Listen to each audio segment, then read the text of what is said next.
Welcome back to the I Just Love Footy YouTube channel, and it is practice match eve for Collingwood and Richmond. So I want to dive into some talking points for the game and things I'd like to see, namely for Collingwood, and some matchups that interest me. I'm going to keep a tab on tomorrow. The first talking point I want to bring up is the matchups between Reef McInnes and hopefully Tyler Young and Josh Gibcus. Obviously some future prospects to dominate the league for the next decade, so that is something I want to keep an eye on.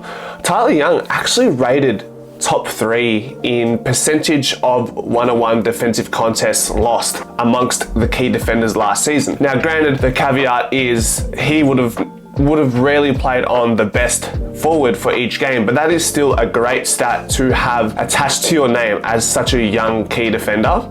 And then we've obviously got Josh Gibcus, who was out last season due to recurring soft tissue injuries. He went to Dubai to see some specialists in that realm, and he's come back and he played really well last week against Melbourne, so I'm really keen to see how he goes up against Reef McInnes, Brody Myercheck, Nathan Kruger if he plays, and Ash Johnson. But ultimately I want to see the youngsters lock horns and see how they go against each other for tomorrow. Without knowing the team list, I could imagine out of AJ, McInnes and Kruger, one of them will miss if Myercheck is to play. I imagine that would be Kruger at this point. As I've said in videos before, I think they'll all get a shot this season, but I'm pretty confident based off what I've seen so far this preseason. I think McInnes, AJ and Brody Myercheck will be the trio that we see start in the opening round. However, McInnes and AJ have all to prove tomorrow to solidify their positions. Another developing matchup that I'm enthralled to see tomorrow is a Darcy Moore versus Noah Bolter if they do both play. Noah Bolter having to cover the blemishes, swinging forward while Tom Lynch gets closer to returning to action, and then obviously with the retirement of Jack Riewoldt, there's an opportunity there for Noah Bolter. He was an elite intercept marker in the league last season in the defence, so what we can expect for Noah Bolter matching up with Darcy Moore is an accountable role, almost a defensive forward sort of role, but we do, as I guess from a Richmond standpoint, they're probably going to want to see Noah Bolter kick some goals on Darcy Moore, and they're both quite erratic in their behaviours and crash and bash, so I'm really intrigued to see how that matchup pans out tomorrow. You know, how does a Noah Bolter stack up against arguably, in my opinion, the best defender in the league, Darcy Moore? If you are enjoying this content, I will be doing AFL previews, reviews, player analysis, team analysis throughout the whole year, 24/7 around the clock content, so please hit the subscribe button and we'll see you in the future. Regarding Collingwood's midfield, does Finlay Macrae all but solidify his spot for opening round tomorrow? I feel like if he does perform well tomorrow, he not only gets the nod for the opening round, I think he's going to get a fair stint in the starting side for the first half of the season. It's not going to be something where if he does get the nod, he doesn't play well opening round, he gets dropped. I don't think that would necessarily be the case. That would be quite harsh, especially seeing how his preseason has been. He's been super consistent, so I think tomorrow we'll pretty much just lock in a spot for at least the medium term in the Collingwood side.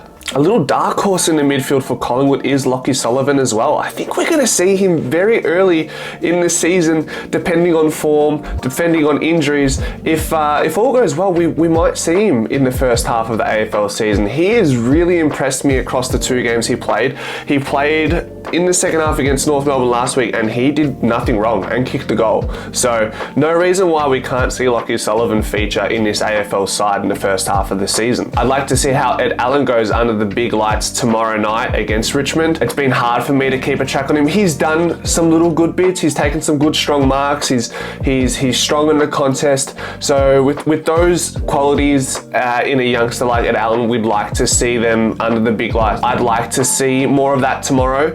I don't think he has a spot in the AFL side just yet, but tomorrow hopefully is a positive step in direction for Ed Allen. Lastly, regarding Collingwood's midfield, I want to see more Beau McCreery in the midfield. I think Fly McRae knows our deficiencies, and one of them is clearance work. So his his encouragement to get Finlay McRae, Ed Allen, Bo McCreary and Lockie Sullivan through the midfield, I think the intention behind that is to improve our centre clearance games in particular. If anything, we're a middle of the pack side when it comes to centre clearances, stoppage clearances and clearances in general. So it's definitely a point of emphasis for Fly McRae throughout the last couple seasons. Bringing in Tom Mitchell, and now we're going to complement that with Finlay McRae, hopefully Lockie Sullivan, Ed Allen and Bo McCreary rolling through the midfield this year. They're going to be some hungry players on Richmond's side. You got Thompson Dowd, Jack Ross, Tyler Sonzi. These are guys who impressed really well against Melbourne, against a strong midfield Melbourne side in Christian Petrarca, Jack Viney, Max Gawn feeding them blokes. So it's not going to be an easy game tomorrow, and there's points to prove for both of these teams despite it being a practice match, and that's what I love. These little narratives amongst this story for both teams. The last player I want to talk about leading up to the Collingwood-Richmond game tomorrow is Lachie Schultz. We know he is able to find the ball, he's able to kick goals, he ranks elite in both those categories as a small forward. What he also rates elite for is his tackling pressure inside 50. Now, Collingwood finished 15th for tackles inside 50 last season, so another point of emphasis that Fly has been able to identify along with his coaching panel, that for us to get better, we need to improve in the inside 50 pressure. I think for our pressure acts as well around the ground, we were in the bottom half of the ladder. So while we did rate in the top 6 for tackles around the ground, which is a good tick, Fly is not being naive and realizes, has made the identification that we need to improve in the forward half when it comes to our tackles inside 50 and our general pressure act. So another great acquisition that will hopefully improve that stat for Collingwood. Outside of what I've just mentioned, I think we're going to expect a pretty competitive game. I think Collingwood and Richmond always match up quite well, and the fan bases come together to create a great energy around the grounds. What do you think about some of these matchups that I've mentioned in the video today? Is there a matchup that you guys are interested in? Let me know. We'll see you next time. Bye.